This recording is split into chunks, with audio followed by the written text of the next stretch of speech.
بدخشان روه ملک بدخشان یاکی کوهستان روه ملک بدخشان روه ملک بدخشان یاکی بختان روه سرد و هم رشتان روه سرد و هم رشتان یاکی بختان روه سرد و هم رشتان روه سرد و هم رشتان هر کجای میروه ملک تاجیکان روه ملک تاجیکان روه ملک تاجیکان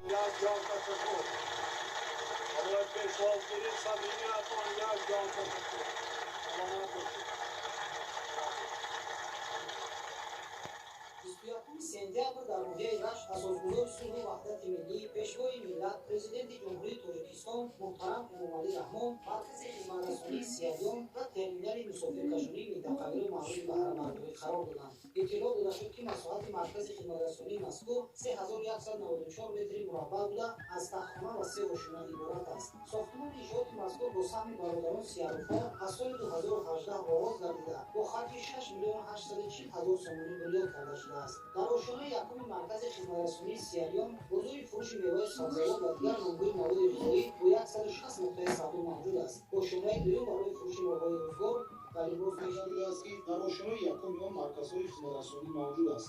масоҳати ҷойгиршавии бинои терминал 264 метри мураббаъ буда бо харҷи 1,5 млн сомонӣ сохта ва истифода дода шудааст. дар маркази хизматрасонии сиёдум ва терминали мусофиркашонии минтақавӣ 400 нафар сокинони маҳаллӣ бо ҷойи кори доимӣ таъмин гардиданд. ҳамчунин дар шаҳри терминал сохтмони меҳмонхона барои 150 нафар идома дорад. пешвои муаззами миллат муҳтарам эмомалӣ раҳмон аз ҳои шиносоӣ бо шароити фароҳамгардида дар иншооти навбунёд баҳои баланд доданд ва саҳми соҳибкоронро дар вусъати корҳои ободонӣ ва созандагӣ назаррас маънидор карданд. маълуми зикри хос аст ки саҳми соҳибкорон ва аҳолии моҳаллии рашт дар иҷрои корҳои ободонӣ ва созандагӣ назаррас буда дар давоми солҳои охир аз ҷониби онҳо зиёда аз 71 километр роҳҳои автомобилгарди ҳолили ноҳия асфалтпӯш карда шуданд. инчунин бо саҳмгузории бахши хусусӣ 35 маркази савдо ва хизматрасонӣ мавъуди истифода қарор сафари кори ба ноҳияи рашт асосгузори сулҳу ваҳдати миллӣ пешвои миллат президенти ҷумҳурии тоҷикистон муҳтарам эмомалӣ раҳмон бо вазъи рушди соҳаи боғдорӣ ва ниҳолпарварӣ дар боғи интенсивии пайванд рашт шинос шуданд.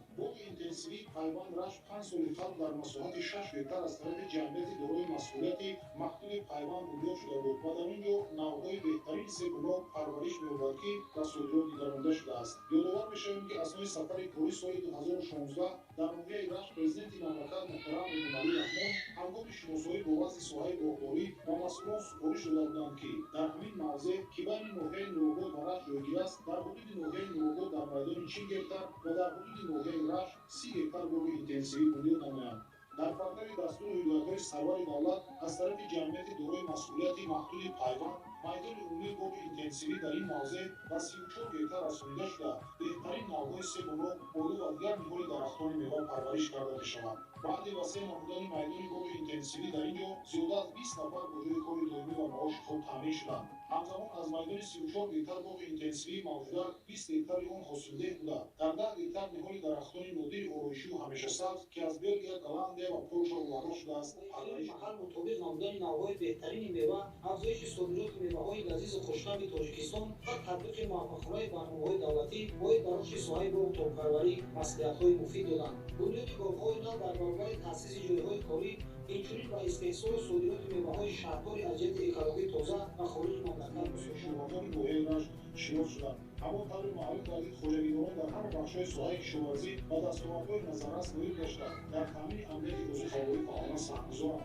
дар ноҳияи рашт имсол дар ҳама шаҳрҳои хоҷагидорӣ дар майдони 7663 аз 3 гектар кишти зироат гузаронда шуд ки нисбат ба соли гузашта 24 аз 3 гектар зиёд мебошад. ҳаҷми умумии истеҳсоли маҳсулоти кишоварзӣ дар ин давра ба 68 млн 660 ҳазор сомонӣ баробар шудааст ки нисбат ба соли гузашта 801 ҳазор сомонӣ зиёд ва суръати афзоиш 101.2% ташкил медиҳад. дар намоиши дастовардҳои кишоварзон беҳтарин навъҳои себунок, сабзавоту фолезиҳо, зироати илбиёгӣ, намунаҳои дастпухти калбонаҳо аз қабили ному кулчаҳо, ширинию маҳсулоти ширӣ ва хунарҳои навбӣ ба маъраз гузошта шуд.